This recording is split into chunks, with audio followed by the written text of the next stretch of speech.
Se descubre el error. Texto del día, Daniel 7:10 y Apocalipsis 20:12. Cuán grande fue el chasco que los adventistas experimentaron. Mientras veían el sol ocultarse ese 22 de octubre de 1844, se desvanecían también sus esperanzas. Muchos aún continuaron velando hasta las 12 de la medianoche, y con la oscuridad de la noche apareció la tristeza en los corazones de las personas, similar a la que sintieron los discípulos cuando vieron a su amado Maestro morir en la cruz. Los discípulos habían esperado coronar a Jesús como rey y establecer su reino. Más tarde lo vieron con una corona. Sí, pero qué triste que era una corona de espinas y estaba colgando de una cruz.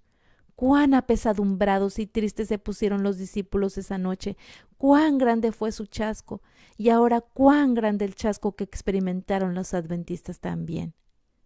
¿Por qué Dios había permitido que los adventistas pasaran este gran chasco? Era porque Él había llamado a todas las personas sinceras a que salieran de las iglesias falsas, que no enseñaban la verdad de la Biblia. Muchos habían escuchado las predicaciones y profecías de la Biblia del señor Miller, pero cuando quedaron chasqueados, no permanecieron fieles. Hasta se unieron a los burladores diciendo, ¿dónde está la promesa de su venida? Sabiendo primero esto, que en los postreros días vendrán burladores, andando según sus propias concupiscencias y diciendo, ¿dónde está la promesa de su advenimiento? Porque desde el día en que los padres durmieron, todas las cosas permanecen así, como desde el principio de la creación. Pero cuando estudiamos acerca del día oscuro, la luna roja, la caída de las estrellas, esas cosas nunca habían sucedido, ni han vuelto a suceder. Dios había dicho que pasarían en el transcurso de la historia y sucedieron justo cuando Jesús dijo que pasarían. Sí, estos eventos pasaron como señal para decirles a las personas que la segunda venida de Cristo se acercaba. Fue muy difícil para los adventistas tomar sus responsabilidades de la vida otra vez. No habían hecho ningún plan para el futuro, si Cristo no regresaba, pero los fieles no estaban preocupados.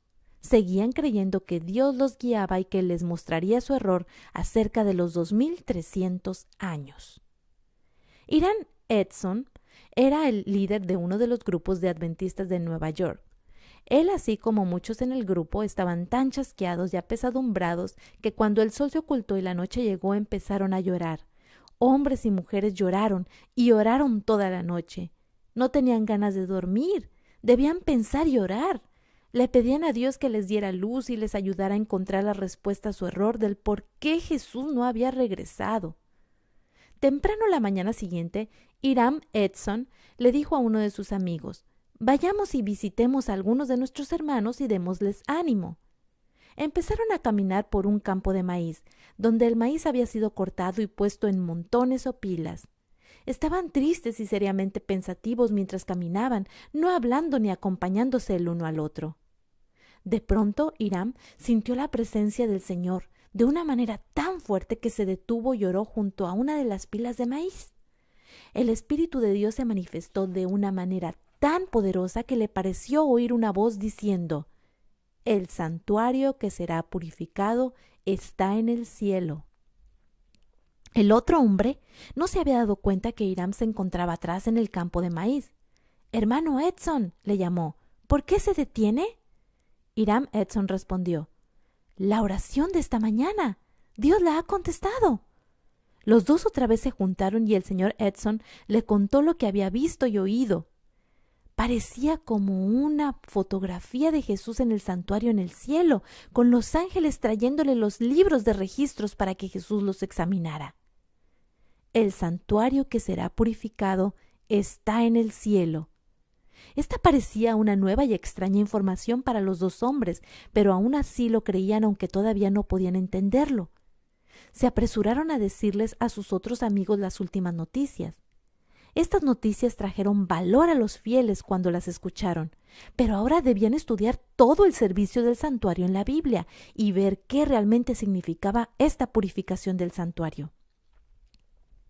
Mientras estudiaban, encontraron que la palabra santuario significa un lugar sagrado donde Dios habita y que la Biblia nunca se refirió a la tierra como santuario. Entonces se dieron cuenta que no era la tierra la que debía ser limpiada de pecado al fin de los 2300 años, sino el santuario del cielo que debía ser limpiado de pecado. Esto significaba que era hora de que Jesús empezara a investigar los libros de registros del cielo donde los pecados estaban registrados. Significa que miles y miles de ángeles empezaron a ayudar a Jesús con los libros en el cielo. ¿Pero a quiénes estaban juzgando? Veamos Apocalipsis 20:12.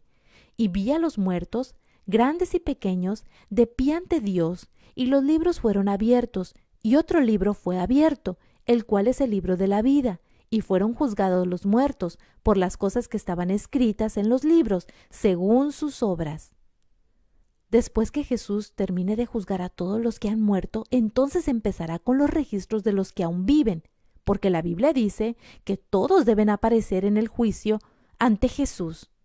Segunda de Corintios 5:10 dice, porque es necesario que todos nosotros comparezcamos ante el tribunal de Cristo, para que cada uno reciba según lo que haya hecho mientras estaba en el cuerpo, sea bueno o sea malo. Todo el juicio debe de terminar antes que Jesús regrese, de tal manera que sepa a quién resucitará de la muerte y a quién trasladará vivo, de acuerdo a los registros de los libros del cielo.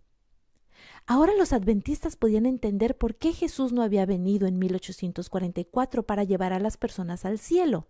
Era porque las personas primero tenían que haber sido juzgadas para saber quién está listo y quién no para ir al cielo cuando Jesús venga. Los adventistas estaban muy felices de saber dónde se habían equivocado.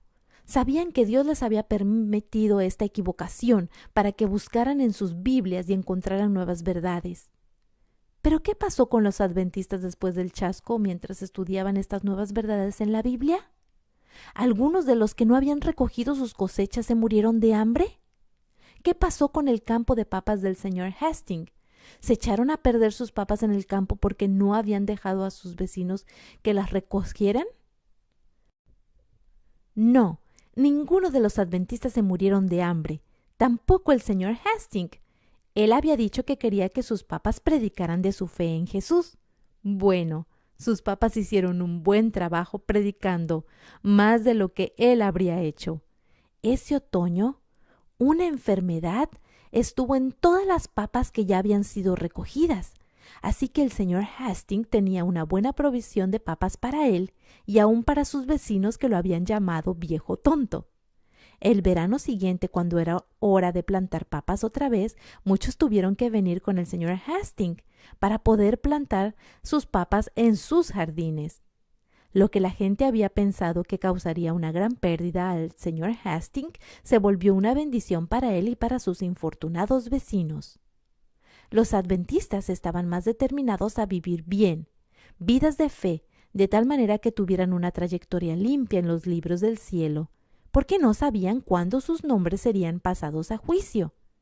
Y deberíamos ser muy cuidadosos de qué tipo de vida vivimos cada día, porque el juicio investigador todavía continúa, y no sabemos cuándo Jesús pasará nuestro nombre y pondrá a juicio toda nuestra trayectoria.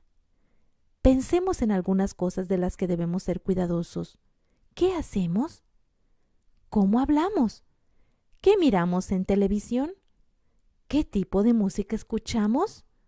¿Cómo guardamos el sábado?